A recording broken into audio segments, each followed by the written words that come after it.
Hello student, मैं प्रदीप पोरवाल। तो आप देख रहे हैं यूट्यूब चैनल एसआईएल स्टडी पॉइंट। तो एसआईएल स्टडी पॉइंट चैनल में बीएससी फाइनल के स्टूडेंटों के लिए जो बुक चल रही है लीनियर प्रोग्रामिंग, और इसमें टॉपिक चल रहा है लीनियर प्रोग्रामिंग प्रॉब्लम। तो पिछले वीडियो में स्टूडेंट मैंने बताया था बेसिक सॉल्यूशन क्या होता है, बेसिक फीजिबल सॉल्यूशन क्या होता है, डिजनरेट बेसिक सॉल्यूशन क्या होता है, नॉन डिजनरेट बेसिक सॉल्यूशन क्या होता है, और डिजनरेट बेसिक फीजिबल सॉल्यूशन और non degenerate basic feasible solution के बारे में जानकारी दी थी, और एक क्वेश्चन भी सॉल्व किया था। आज एक प्रॉब्लम लेके चलते हैं। यहाँ पर लिखा हुआ है find an optimal solution of the following linear programming problem. यानी कि आज हम डिस्कस करते हैं ऑप्टिमल बेसिक फीजिबल सॉल्यूशन के बारे में। तो स्टूडेंट, ऑप्टिमल का मतलब है मैक्सिमम या फिर मिनिमम, जो प्रॉब्लम में गिवन हो। इस प्रॉब्लम में यहाँ पर मैक्सिमम गिवन है तो ऑप्टिमल का मतलब मैक्सिमम, और अगर यहाँ पर मिनिमम गिवन है तो ऑप्टिमल का मतलब मिनिमम। तो यानी सबसे पहले इस प्रॉब्लम में हम बेसिक सॉल्यूशन निकालेंगे, फिर हम बेसिक फीजिबल सॉल्यूशन निकालेंगे, और जितने भी बेसिक फीजिबल सॉल्यूशन आएंगे उन बेसिक फीजिबल सॉल्यूशंस को हम इस जेड की वैल्यू में रख के देखेंगे। जो वैल्यू जेड की सबसे मैक्सिमम देगा, जो भी सॉल्यूशन जेड की सबसे मैक्सिमम वैल्यू देगा, उसका नाम होगा ऑप्टिमल बेसिक फीजिबल सॉल्यूशन। तो देखते हैं स्टूडेंट इस प्रॉब्लम को। सबसे पहले इस प्रॉब्लम को हम यहाँ पर जो इक्वेशंस लिखी हुई हैं इसको मैट्रिक्स फॉर्म में कन्वर्ट करते हैं। तो मैट्रिक्स फॉर्म में कन्वर्ट करेंगे तो यानी कि यहाँ पर आ जाएगा 2 3 -1 और 4, और इस तरीके से यहाँ से मिल जाएगा 1 -2 6 और यहाँ पर -7। वेरिएबल जो लिखे हुए हैं यानी कि यहाँ पर x1 x2 और यहाँ पर लिखा x3 और x4, और इस तरीके से राइट हैंड साइड जो इसका गिवन है, तो राइट हैंड साइड में लिखा हुआ है 8 और -3, यानी कि यहाँ पर स्टूडेंट आ जाएगा -8 और यहाँ पर -3। और ये जो मैट्रिक्स है कोफिशिएंट मैट्रिक्स, इसको A कहते हैं, और ये कॉलम वेक्टर है, इसका नाम यहाँ पर X लिखते हैं और यहाँ पर B लिखते हैं।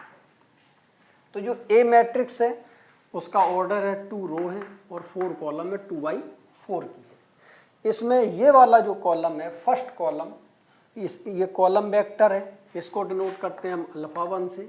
सेकंड कॉलम को डिनोट करते हैं अल्फ़ा 2 से, थर्ड कॉलम को डिनोट करते हैं अल्फ़ा 3 से, और फोर्थ कॉलम को डिनोट करते हैं अल्फ़ा 4 से। तो अल्फ़ा 1 जो कॉलम वेक्टर है, इससे जो वेरिएबल कनेक्ट है वो x1 है, यानी कि 2 और 1 से जो कनेक्ट है उस वेरिएबल का नाम x1 है। अल्फ़ा 2 3 -2 इससे कनेक्ट जो वेरिएबल है, एसोसिएट वेरिएबल है, वो x2 है। अल्फ़ा 3 से एसोसिएट जो वेरिएबल है वो x3 है, और अल्फ़ा 4 से एसोसिएट वेरिएबल है वो x4 है। तो स्टूडेंट यहाँ पर हम लिखते हैं अल्फ़ा 1 = तो अल्फ़ा 1 की वैल्यू यहाँ पर 2 और 1, इसके बाद यहाँ पर लिखते हैं अल्फ़ा 2, तो अल्फ़ा 2 की वैल्यू यहाँ पर आएगी 3 -2, इसके बाद यहाँ पर लिखते हैं अल्फ़ा 3, तो अल्फ़ा 3 की जो वैल्यू आएगी यहाँ पर होगा -1 और 6।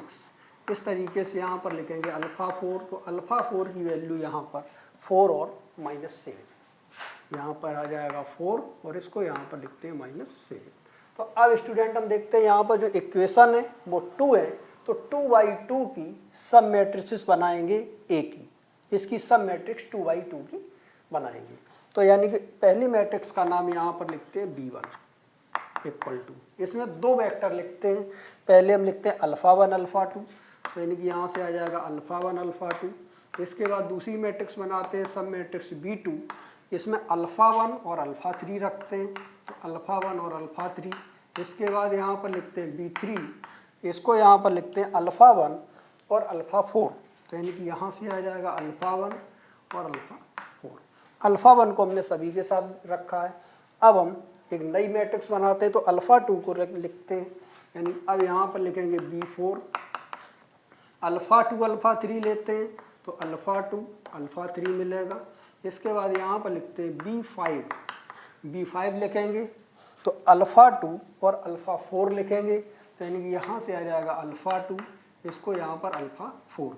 इसके बाद यहाँ पर लिखते हैं B6, इसको यहाँ पर लिखते हैं अल्फ़ा 3 और अल्फ़ा 4, यानी कि ये वैल्यू यहाँ से आ जाएगी अल्फ़ा 3 और यहाँ पर अल्फ़ा 4। अब हम देखते हैं कि B का डिटर्मिनेंट निकालते हैं। जो determinant does not equal to 0 होगा तो वो मैट्रिक्स होगी नॉन सिंगुलर। तो नॉन सिंगुलर जितने भी मैट्रिक्स होंगे उतने ही बेसिक सॉल्यूशन एग्जिस्ट करेंगी। तो यहाँ पर B1 जो सब मैट्रिक्स है इसको यहाँ पर लिखते हैं B1, ये अल्फ़ा 1 और अल्फ़ा 2 से बना हुआ है, अल्फ़ा 1 और अल्फ़ा 2, यानी 2 1 और 3 -2। यहाँ पर लिखते हैं 2 1 और 3 -2। इसके बाद यहाँ पर लिखते हैं B2, B2 इक्वल टू यहाँ पर आता है अल्फ़ा 1 अल्फ़ा 3, तो अल्फ़ा 1 यानी 2 1 और -1 6, 2 1 -1 6। इसके बाद यहाँ पर लिखते हैं B3, तो यानी B3 की वैल्यू यहाँ पर अल्फ़ा 1 और अल्फ़ा 4, यानी 2 1 और 4 -7, 2 1 यहाँ पर 4 -7। इसके बाद यहाँ पर लिखते हैं B4, B4 की वैल्यू यहाँ पर आ जाएगी अल्फ़ा 2 अल्फ़ा 3, तो 3 -2, तो यहाँ पर लिखते हैं 3 -2 और -1 6, तो यानी कि यहाँ से आ जाएगा -1, इसको लिखा 6।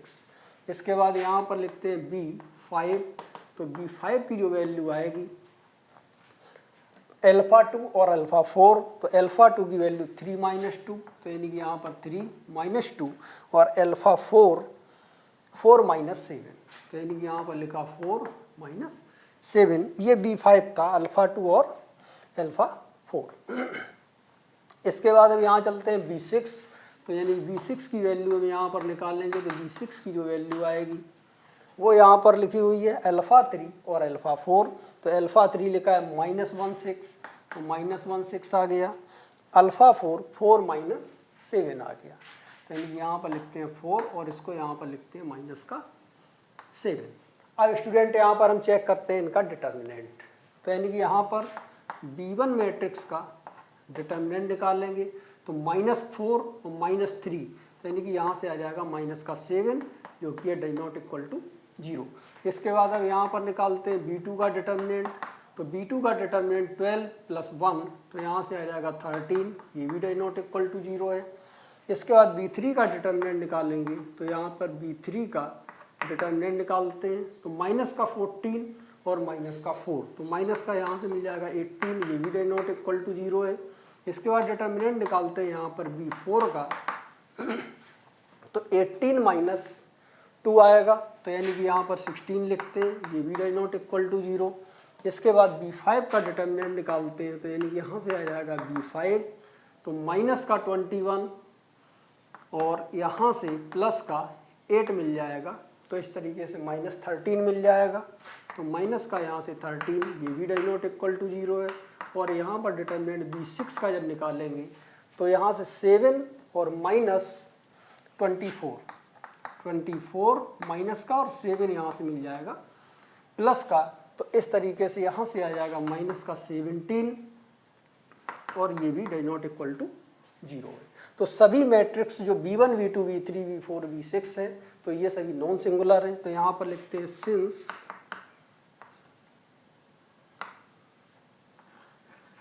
all matrices are non-singular,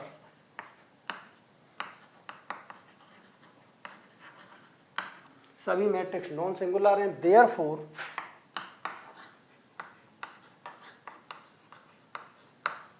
all 6 basic solution exist, all 6 basic solution exist. तो इसमें 6 बेसिक सॉल्यूशन एग्जिस्ट होंगे।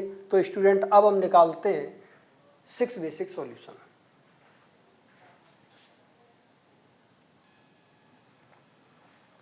तो स्टूडेंट यहाँ पर अभी मैट्रिक्स जो लिखी हुई थी वो लिखी थी यहाँ पर AX = B। अब हमें सॉल्यूशन निकालना है इन सभी सब मैट्रिक्सों को लेकर के। तो एक ही जगह पर अब मैट्रिक्स हम लिखते हैं B1, पहला आंसर निकालते हैं, पहला सॉल्यूशन। और x जो लिखा हुआ है, a से कनेक्ट वेरिएबल थे तो x1 x2 x3 x4, तो अब एक ही जगह पर B1 लिखा हुआ है, तो x से जो कनेक्ट वेरिएबल हैं यानी B1 से जो कनेक्ट वेरिएबल हैं उनको लिखते हैं। तो B1 से कनेक्ट जो वेक्टर है अल्फा 1 अल्फा 2, तो इससे कनेक्ट वेरिएबल x1 और x2 हैं। तो यानी कि यहाँ पर x1 और x2, a से जो कनेक्ट था वो x1 x2 x3 x4, उसका सिंपल फॉर्म x लिखा हुआ है, इक्वल टू, और b था वो राइट हैंड साइड था। तो इस तरीके से यहाँ पर B1 से कनेक्ट जो वेरिएबल है इसको हम शॉर्ट में लिखते हैं xB1 और इक्वल टू d। अब स्टूडेंट यहाँ पर ax इक्वल टू b है और x निकालते हैं, तो यहाँ लिखते हैं a इनवर्स b, और उसी तरीके से यहाँ पर xB1 की वैल्यू निकालेंगे, तो यानी कि B1 का इनवर्स इंटू b लिखेंगे। अब यहाँ पर स्टूडेंट xB1 का यहाँ पर मतलब है x1 और x2, तो यानी कि यहाँ पर देखते हैं B1 का इनवर्स, तो जो B1 लिखा हुआ है वो 2 3 लिखा हुआ है, तो यानी कि यहाँ पर लिखते हैं 2 3 1 -2, और इसका यहाँ पर इनवर्स, और v जो लिखा हुआ है वो यहाँ पर राइट हैंड साइड था, राइट हैंड साइड की वैल्यू क्वेश्चन में लिखी हुई थी, देखते हैं अभी। तो स्टूडेंट इसकी वैल्यू जो b की थी वो थी यहाँ पर 8 और -3। इसके बाद अब इसका इन्वर्स निकालना है, तो इन्वर्स निकालते हैं। तो इन्वर्स निकालने का मेथड बताया था पिछले वीडियो में। अगर कोई मैट्रिक्स A लिखी हुई है A B C D, और अगर हमें इसका इन्वर्स निकालना है तो यानी कि यहाँ पर लिखते हैं A inverse equal to 1/AD लिखेंगे, माइनस BC लिखेंगे, AD माइनस BC, और इस मैट्रिक्स को यहाँ पर लिखेंगे, इंटरचेंज करेंगे डायगोनल के एलिमेंट, और इसमें यहाँ पर लगाएंगे माइनस का साइन, यानी माइनस का B और माइनस का C। इसी तरीके से यहाँ पर सॉल्व करते हैं, तो यानी कि यहाँ पर -4 और -3, तो यानी कि ये वैल्यू आ जाएगी -7, तो 1 यहाँ पर लिखा -7, और इंटरचेंज करेंगे तो -2 यहाँ पर आएगा और +2 यहाँ पर आएगा। इसमें दोनों में माइनस का साइन लगाते हैं, तो -1 और यहाँ पर -3, और इसके बाद में यहाँ पर लिखते हैं 8, -3। तो इस तरीके से यहाँ पर आ जाएगा स्टूडेंट -1/7।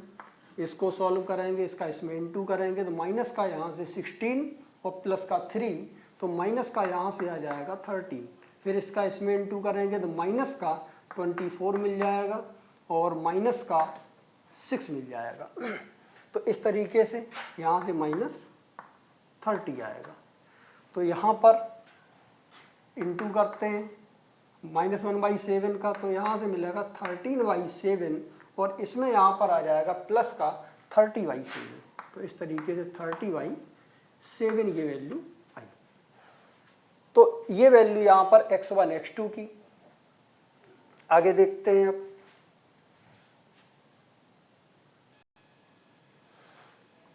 तो यहाँ पर स्टूडेंट B1 जो था वो α1 α2 था। α1 की वैल्यू 2 1 थी, 2 1, यहाँ पर 1 था, 2 1, और α2 जो था वो 3 -2 था, यहाँ पर 3 था, 3 और -2।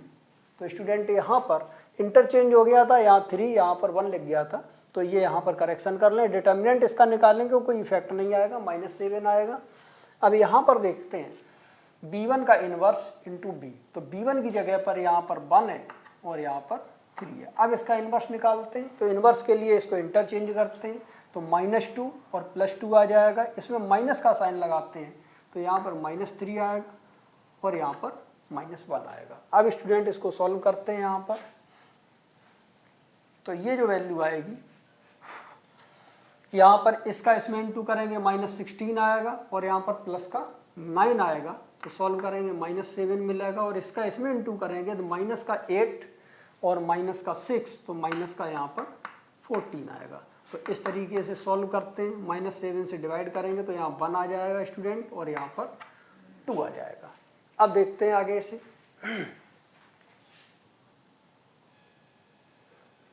तो स्टूडेंट अब बेसिक सॉल्यूशन निकालने के लिए हमने ये बताया था ये जो बेसिस है इससे कनेक्ट जो वेक्टर्स जो वेरिएबल्स होते हैं इनका नाम है बेसिक वेरिएबल। तो बेसिक सॉल्यूशन निकालने के लिए टोटल जो वेरिएबल हमारे थे x1 x2 x3 x4 4 variable थे और इक्वेशन 2 थी। तो इस तरीके से यहाँ पर 2 वेरिएबल यहाँ पर वो होंगे जिनको हम 0 के बराबर रखेंगे नॉन बेसिक वेरिएबल, यानी जो इससे कनेक्ट वेरिएबल है वो x1 x2 है और इससे कनेक्ट नहीं है उनका नाम है नॉन बेसिक, ये बेसिक वेरिएबल है। तो नॉन बेसिक वेरिएबल को हम 0 के इक्वल रखेंगे, उनका नाम होगा x3 और x4। और फिर इस सिस्टम को सॉल्व किया x1 x2 को तो आंसर आया 1 2। तो टोटल मिला के जो सॉल्यूशन निकलेगा उसका नाम होगा बेसिक सॉल्यूशन। तो पहला बेसिक सॉल्यूशन होगा, तो यानी कि यहाँ पर लिखते हैं basic solution is given by, basic solution is given by. तो बेसिक सॉल्यूशन होगा स्टूडेंट, तो x1 की वैल्यू यहाँ पर 1 आई है, यानी x1 इक्वल टू 1 और x2 की वैल्यू यहाँ पर 2 है। तो x2 इक्वल टू 2 और नॉन बेसिक है उसका नाम x3 है, वो 0 के इक्वल रखेंगे, और x4 है उसका नाम 0 के इक्वल रखेंगे। तो ये पहला बेसिक सॉल्यूशन आया। इसके बाद अब हम B2, B3, B4, B5 सभी मैट्रिसेस के लिए B6 तक हम सभी बेसिक सॉल्यूशन निकाल रहे हैं। देखते हैं आगे। तो स्टूडेंट इसी तरीके से अब XB2, XB3, XB4, XB5 and XB6 का आंसर निकालेंगे, यानी कि सभी 6 सॉल्यूशन निकलेंगे। फर्स्ट सॉल्यूशन निकाल चुके थे। तो यहाँ पर XB2 निकालेंगे तो B2 का इन्वर्स इंटू B आएगा। तो B2 की वैल्यू यहाँ पर रखी, इसका इन्वर्स निकालना है, और यहाँ पर 8 और -3 ये V की वैल्यू है। इन्वर्स निकालेंगे, इसको आपस में इंटरचेंज करेंगे, तो यहाँ पर आ जाएगा 6 2 और इसमें माइनस का साइन लगाएंगे तो +1 और -1 आएगा। और इसके बाद इसका इसमें इंटू और यहाँ पर इसका इंटू सब्ट्रैक्ट करेंगे, 12 माइनस -1 तो 1/13 आएगा। अब स्टूडेंट इसका इसमें इंटू करके सॉल्व करेंगे, 45/13 -14/13 आएगा। इसके बाद स्टूडेंट देखते हैं XB3, तो ये B3 का इन्वर्स इंटू B होगा। इसमें यहाँ पर B3 की वैल्यू रखते हैं, इन्वर्स लगाते हैं और B की वैल्यू पुटअप करते हैं। अब इसका इन्वर्स निकालते हैं तो इसको आपस में इंटरचेंज करेंगे। इसके बाद में इसमें माइनस का साइन लगाएंगे और यहाँ पर इसका इसमें इंटू माइनस करके इसका इसमें इंटू करके यहाँ सॉल्व करते हैं, तो माइनस का 1/18 आएगा। फिर इसका इसमें इंटू करेंगे स्टूडेंट और इसका इसमें इंटू करेंगे, इंटू करके सॉल्व करेंगे, फिर 1/18 से डिवाइड करेंगे तो आंसर आएगा 22/9 और 7/9। इसके बाद XB4 निकालेंगे तो B4 का इन्वर्स इंटू B आएगा। इसमें B4 की वैल्यू पुट की, इन्वर्स लगाया, B की वैल्यू 8 -3, ये सभी में सेम है। इन्वर्स निकालने के लिए इंटरचेंज करते हैं और इसमें माइनस का साइन लगाएंगे तो 1 और 2 आएगा। तो इसका इसमें इंटू 18 और माइनस का 2 तो 16 मिलेगा। अब इसका इसमें इंटू करते हैं स्टूडेंट, तो यहाँ से आ जाएगा 48 और -3 कम करेंगे 45 आएगा, और 16 से डिवाइड करेंगे 45/16। इसका इसमें इंटू करेंगे स्टूडेंट तो 16 और -9 तो 7 आएगा, 7 और 16 से डिवाइड करेंगे तो 7/16 आएगा। अब हम चलते हैं XB5 की वैल्यू के लिए। B5 का इन्वर्स इंटू B आएगा, तो यहाँ पर 3 और 4 -2 और -7 लिखा है। इसके बाद 8 -3 वही है। फिर यहाँ पर देखते हैं, इन्वर्स निकालते हैं, इसको आपस में इंटरचेंज करेंगे और यहाँ पर माइनस का साइन लगाएंगे तो -4 + 2 हो जाएगा, और इसकी डिटर्मिनेंट निकालते हैं, यानी माइनस का 21 और प्लस का 8 तो आंसर आ जाएगा -1/13। सॉल्व करते हैं स्टूडेंट, इसका इसमें इंटू करके और 1/13 से डिवाइड करेंगे तो 44/13 आएगा। इसी तरीके इसका इसमें इंटू करके -7/13 से डिवाइड करेंगे 13 आएगा। इसके बाद स्टूडेंट अब यहाँ पर देखते हैं XB6 की वैल्यू। तो यहाँ पर B6 की वैल्यू -1 4 और 6 -7 इसका इन्वर्स किया, 8 -3 लिखा, इसको इंटरचेंज करेंगे, इसमें माइनस का साइन लगाएंगे और सॉल्व करेंगे स्टूडेंट, तो आंसर आता है 44/17 और 45/17। इसके बाद में अब यहाँ पर जो बेसिक सॉल्यूशन सभी निकल के आए हैं उनको देखते हैं। तो all basic solutions of the given LPPR। तो पहला जो सॉल्यूशन था वो X1 यानी x1 की वैल्यू यहाँ पर 1, x2 की 2 और नॉन बेसिक वाले 0 लिखे थे। इसके बाद स्टूडेंट जब हम यहाँ पर xv2 निकालते हैं तो xv2 में यहाँ पर x1 x2 कनेक्ट था x1 में, और x2 में जो कनेक्ट था वो x1 और x3 कनेक्ट था। तो x1 x3 की वैल्यू यहाँ पर निकल के आएगी। तो x1 x3 की वैल्यू मेंशन कर देते हैं हम सभी में, यहाँ पर मेंशन करते हैं। तो यहाँ पर स्टूडेंट जो xv2 था इसमें अल्फा 1 और अल्फा 3 था, तो x1 x3 की वैल्यू आएगी। xv3 में अल्फा 1 अल्फा 4 था, तो इसमें x1 और x4 आएगा। तो x1 x4, तो x1 की वैल्यू 22/9 और x4 की वैल्यू 7/9। तो यानी कि यहाँ पर चलते हैं x2 के लिए। तो x2 के लिए x1 x3 की वैल्यू ये लिखी हुई है। तो x1 और x3 और इसके बाद जो नॉन बेसिक होंगे वो x2 और x4 होंगे। तो x2 और x4 की वैल्यू 0 रखेंगे। इसके बाद चलते हैं स्टूडेंट यहाँ पर x3 के लिए। तो x3 में x1 और x4 कनेक्ट है। तो x1 की वैल्यू 22/7 और x4 की वैल्यू 7/9। इसके बाद x2 और x3 ये नॉन बेसिक है, इसमें x2 और x3 नॉन बेसिक है, तो नॉन बेसिक वाले यहाँ पर 0 पुट करते हैं। तो इस तरीके से अब x4 निकालते हैं, इससे आएगा। इसमें x2 और x3 की वैल्यू यहाँ पर लिखी हुई है, और x1 और x4 की वैल्यू ये नॉन बेसिक होगी, तो इसके लिए x1 x4 0 लिखेंगे। तो x1 x4 0 लिखेंगे, x2 और x3 की वैल्यू ये लिखी। इस तरीके से यहाँ पर अब यहाँ पर x5 की वैल्यू निकालते हैं। तो x2 x4 की वैल्यू यहाँ पर और ये लिखी हुई है। तो यहाँ पर -44y और -7y13। लेकिन इसमें जो नॉन बेसिक होंगे वो x1 और x3 होंगे। तो x1 x3 के लिए यहाँ पर नॉन बेसिक के लिए 0 लिखते हैं। तो रिजल्टेंट सॉल्यूशन जो होता है ये बेसिक सॉल्यूशन होता है। इसके बाद x6 के लिए देखते हैं। तो x6 के x3 और x4